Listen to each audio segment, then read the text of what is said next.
तो दोस्तों आज हम राजस्थान सीईटी के लिए 25 इम्पॉर्टेंट प्रश्नों के बारे में बात करेंगे और ये सभी प्रश्न मोस्ट इम्पॉर्टेंट सिलेक्टेड प्रश्न और परीक्षा में आने लायक प्रश्न, इसलिए वीडियो में अंत तक बने रहे। तो चलो वीडियो को शुरू करते हैं। तो आपका पहला सवाल है कि बाड़मेर के तिलवाड़ा में लूणी नदी से खालिस्तान नदी है जो मिलती है, तो नदी कौन सी है जो लूणी नदी से मिलती है? तो वह नदी है सुकड़ी नदी।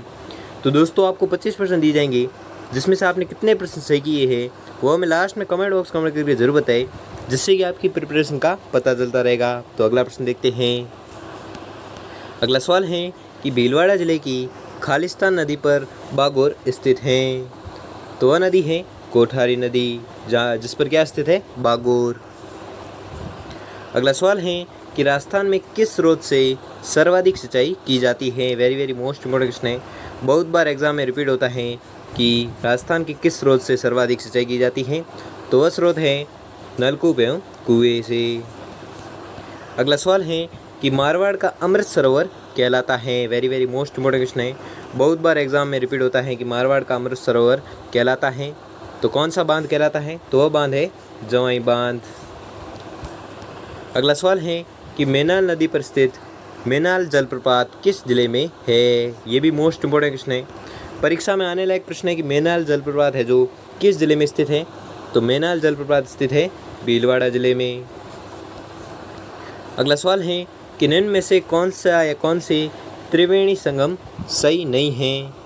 तो वह संगम है, सभी सही हैं, ठीक है। ऑप्शन नंबर 2 है जो आपका राइट आंसर हो जाएगा।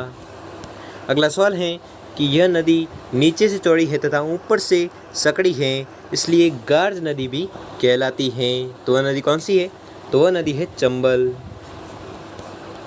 अगला सवाल है कि किन नदियों के संगम स्थल को सामेला कहा जाता है? वेरी मोस्ट इम्पोर्टेंट क्वेश्चन है, परीक्षा में आने लायक प्रश्न है कि किन नदियों के संगम स्थल को सामेला कहा जाता है? तो यह कहते हैं काली सिंध व आहू नदियों के संगम को। अगला सवाल है कि किस नदी में डॉल्फिन मछली पाई जाती है जिसे गांगे सूस कहते हैं? वेरी मोस्ट इम्पोर्टेंट क्वेश्चन है, बहुत बार एग्जाम में रिपीट होता है कि किस नदी में डॉल्फिन मछली पाई जाती है और जिसे गांगे सूस कहते हैं? तो वह नदी है चंबल नदी। अगला सवाल है कि किस नदी पर भारत का एकमात्र घड़ियाल अभ्यारण्य स्थित है? वेरी मोस्ट इम्पोर्टेंट क्वेश्चन है, बहुत बार एग्जाम में रिपीट होता है कि भारत का एकमात्र घड़ियाल अभ्यारण्य है जो स्थित है किस नदी पर? तो वह नदी है चंबल नदी पर। अगला सवाल है कि राज्य का सबसे ऊंचा बांध खालिस्तान है, तो वह बांध कौन सा है जो राज्य का सबसे ऊंचा बांध है? तो वह बांध है जाखम बांध। ये भी वेरी मोस्ट इम्पोर्टेंट क्वेश्चन है, बहुत बार एग्जाम में रिपीट होता है कि राज्य का सबसे ऊंचा बांध कौन सा है? तो वह बांध है जाखम बांध, जो राज्य का सबसे ऊंचा बांध है। अगला सवाल है कि ईसरदा बांध किस जिले में स्थित है? तो ईसरदा बांध है जो स्थित है सवाई माधोपुर में, ठीक है। सवाई माधोपुर में कौन सा बांध स्थित है?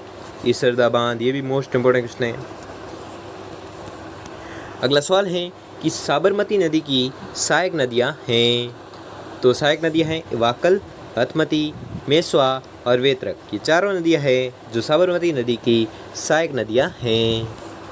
अगला सवाल है कि स्थानीय भाषा में 12 किस दिन को कहा जाता है? तो यह कहते हैं किस नदी को कहते हैं? तो वह नदी है रूपारेल नदी, ठीक है। तो रूपारेल नदी वह नदी है जिसे स्थानीय भाषा में क्या कहते हैं? 12 कहते हैं। किस नदी को कहते हैं? तो रूपारेल नदी को कहते हैं।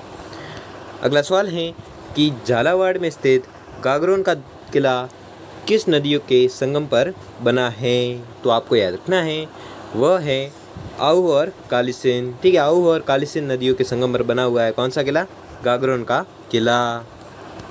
अगला सवाल है कि निम्नलिखित में से कौन सा सुमेलित नहीं है? तो वह है बनास और सागी। ये सही सुमेलित नहीं है, इसलिए आपका राइट आंसर हो जाएगा ऑप्शन नंबर डी। अगला सवाल है कि बनास नदी का उद्गम स्थल है। वेरी मोस्ट इम्पोर्टेंट क्वेश्चन है, ये आप रट लो, कुछ भी करके याद कर लेना है, क्योंकि ये प्रश्न बार रिपीट होता है कि बनास नदी का उद्गम स्थल है। तो उद्गम स्थल है खमनोर की पहाड़ियाँ। अगला सवाल है कि कोठारी नदी का प्रवाह क्षेत्र है, तो वह क्षेत्र है राजसमंद और भीलवाड़ा। अगला सवाल है कि कौन सी नदी अरब सागर में नहीं गिरती है? तो वह नदी है मानसी नदी। अगला सवाल है कि लूणी नदी का उद्गम स्थान निम्न जिले में है। तो वह जिला है अजमेर। अगला सवाल है कि चंद्रभागा एवं कोठारी नदी किस अपवाह तंत्र का भाग है। तो यह भाग है बंगाल की खाड़ी का अपवाह तंत्र का भाग है। अगला सवाल है कि टोंक शहर किस नदी के किनारे बसा हुआ है। तो टोंक बसा हुआ है बनास नदी के किनारे। अगला सवाल है कि सांबर झील में गिरने वाली नदी नहीं है। तो वह नदी है कांतली नदी। ठीक है, कांतली नदी वह नदी है जो सांबर झील में नहीं गिरती है। अगला सवाल है कि निम्नलिखित में से कौन सी एक बनास नदी की सहायक नदी नहीं है। तो वह नदी है पार्वती नदी। ठीक है, जो बनास नदी की सहायक नदी नहीं है। अगला सवाल है और ये आज का अंतिम सवाल है कि चूलिया जलप्रपात किस नदी पर स्थित है। Very very most important question है। ये भी प्रश्न बहुत बार रिपीट होता है कि चूलिया जलप्रपात है जो किस नदी पर स्थित है। तो आपको याद रखना है यह स्थित है चंबल नदी पर। तो दोस्तों, आपको वीडियो कैसा लगा कमेंट बॉक्स कमेंट करके ज़रूर बताइए, और आपने 25 में से कितने प्रश्न सही किए हैं वो भी हमें कमेंट में ज़रूर बताइए। और अगर आपको वीडियो आपके लिए थोड़ा सा भी हेल्पफुल साबित हुआ हो तो वीडियो को लाइक, और चैनल पर नए हो तो चैनल को सब्सक्राइब कर लीजिए और बेल आइकन को प्रेस कर लीजिए, जिससे कि वीडियो की नोटिफिकेशन आपको मिलती रहेगी। धन्यवाद।